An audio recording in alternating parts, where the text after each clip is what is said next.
முன்னேற்ற கழகத்தின் அமைப்புசாரா ஓட்டுநர் அணியின் மாநில மாவட்ட தலைவர்கள் மற்றும் அமைப்பாளர்களின் ஆலோசனைக் கூட்டம் சென்னை தேனாம்பேட்டையில் உள்ள இளைஞரணி அலுவலகமான அன்பகத்தில் மாநில தலைவரும் நாடாளுமன்ற உறுப்பினருமான DM கதிர் ஆனந்த் அவர்கள் தலைமையில் மாநில செயலாளர் D செங்குட்டுவன் முன்னிலையில் நடைபெற்றது.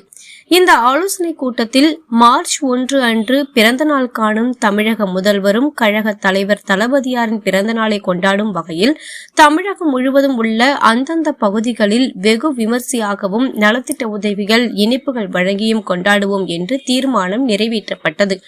மேலும் வரும் நாடாளுமன்ற தேர்தலில் கழக அமைப்புசாரா ஓட்டுநர் அணியின் பங்கு மற்றும் பணியாற்றுவது குறித்து ஆலோசனைக் கூட்டம் நடைபெற்றது. இதில் மாநில துணை செயலாளர்கள் K தினகரன், ARD உதயசூரியன், RCM விஷ்ணு பிரபு, S ராம்குமார் உள்ளிட்ட கழக அமைப்புசாரா ஓட்டுநர் அணியின் மாநில மாவட்ட தலைவர்கள் மற்றும் அமைப்பாளர்கள் என பலர் கலந்து கொண்டனர்.